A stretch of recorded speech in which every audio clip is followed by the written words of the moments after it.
Socrate est un philosophe du 5e siècle avant Jésus-Christ. Considéré comme le père de la philosophie, il est connu comme l'un des créateurs de la philosophie morale. Son arrivée a changé la vision de la philosophie. En effet, elle passe de l'observation du monde à l'observation de l'homme. Socrate n'a laissé aucun écrit, car il considérait que l'écrit figeait la pensée. En revanche, son élève Platon a beaucoup écrit à son sujet, ce qui a permis de le rendre si connu. Platon a notamment écrit Gorgias, ainsi que Apologie de Socrate.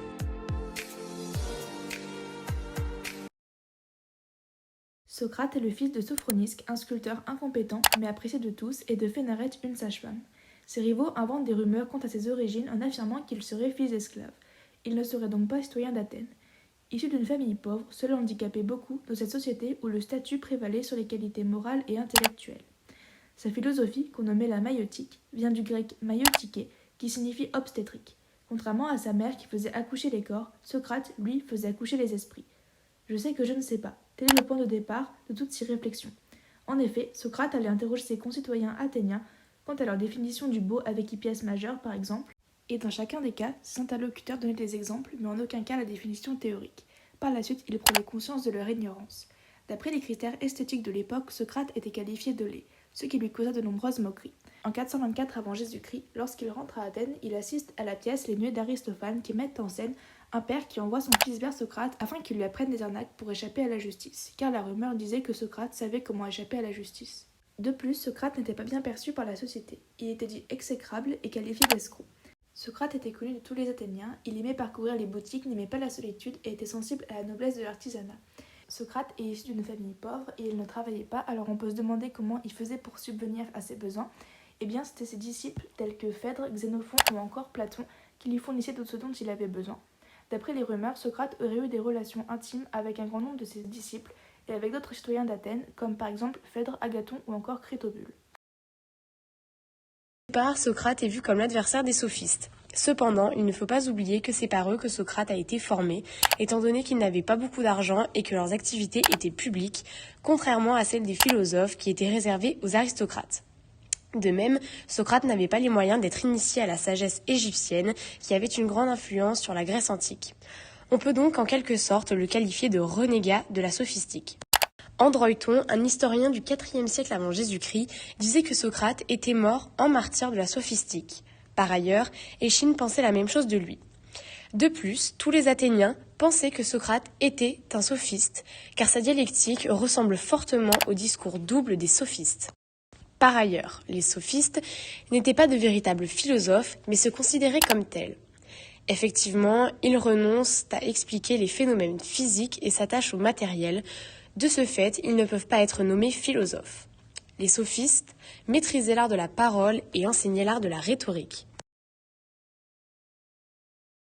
Il y a eu un complot autour de Socrate en 399 avant Jésus-Christ. Ce complot est mené par Anytos, animé par une haine profonde envers Socrate, qui avait dit à son fils qu'il était trop intelligent pour reprendre l'entreprise familiale. Nous avons aussi Lycon, qui le juge responsable de la mort de son fils, Élytesté, qui lui a été tué par le gouvernement anarchique qu'affectionnait Socrate puisqu'il critiquait la démocratie. Mélétos, jugé très mauvais poète, était lui aussi dans le complot. Les comploteurs sont conscients de la pauvreté de leurs arguments accusateurs, mais pendant le procès, Socrate fait preuve de mauvaise volonté et multiplie les provocations, en commençant par refuser le discours que Lysias, un des meilleurs avocats d'Athènes, lui avait écrit. Pendant le procès, il posait des questions inutiles qui agacent fortement le jury. Au vu de la faiblesse des arguments des accusateurs, seulement 56% veulent le condamner. À ce moment-là, Socrate peut encore échapper à la mort en proposant par exemple de s'exiler. Cependant, quand on lui demande comment il veut mourir, il affirme mériter une récompense, celle d'être nourri au Prytanée. Cette ultime provocation lui est fatale, il est donc condamné à mort à 72%.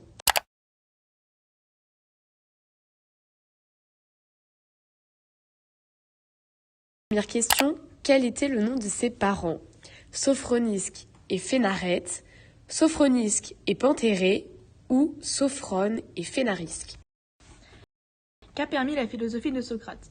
De passer de l'observation de l'homme à l'observation du monde ou de passer de l'observation du monde à l'observation de l'homme? Dans quelle pièce de théâtre a-t-il été moqué? Les Nuées d'Aristote, les nuées d'Anaximandre ou les nuées d'Aristophane. Comment les Athéniens percevaient-ils Socrate? Comme un élément perturbateur, comme un honnête homme ou comme un modèle? Avec quel citoyen d'Athènes n'a-t-il pas eu de relation? Critobule, Androïton ou Agathon? À quoi ressemble la dialectique de Socrate? Au discours double des sophistes ou au discours simple des sophistes?